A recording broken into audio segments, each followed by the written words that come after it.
Kendra, thanks so much. We'll see you in a few. All new at 10, a developing story thanks to a new program adopted by Greenville County Schools. A student who's considered a close contact with someone who has COVID-19 won't have to quarantine as long as they test negative.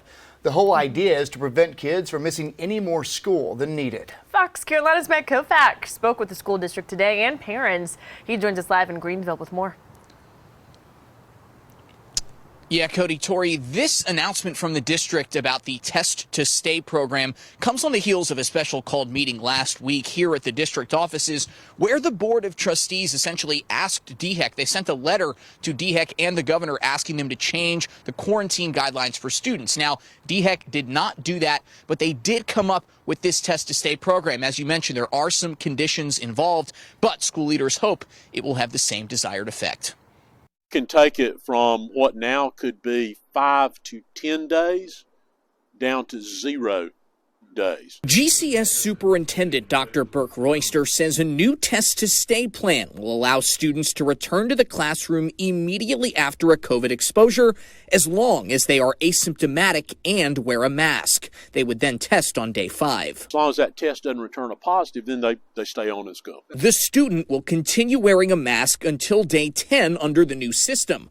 Dr. Royster and Board Chair Roger Meek say what has made all the difference is that DHEC came through in the 11th hour and will now allow families to use PCR tests to prove their child is COVID negative. Before, only rapid tests were allowed and hard to find. Now making it equitable for our students to obtain one. The district runs its own PCR testing sites, so if a family can't find a self-test, they can go to one of those on day 5.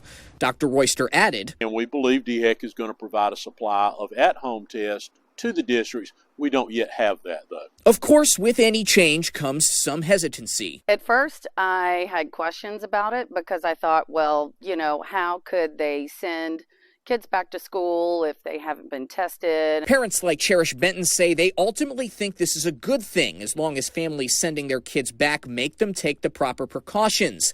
Benton says she caught COVID back in early January and her daughter was held out of class as a close contact, even though she never got sick. My daughter missed a week of school, and it would have been nice to have her back in the classroom instead of here, with nothing to do. She says she works from home and her daughter did fine with e-learning, but knows that's not a reality for many other families. If I had a 9-to-5 job somewhere and a younger child that needed more direction, it could really wreak havoc on your life. Now, coming up, I actually did ask the district whether they think this could end up having more cases in schools, more COVID positive tests, because some of those kids that they let stay will inevitably test positive. You heard Benton reference that concern that some parents might have. Why the district says they have data that actually shows this will have a very minimal impact on the numbers at 11. Cody, Tori, back to you.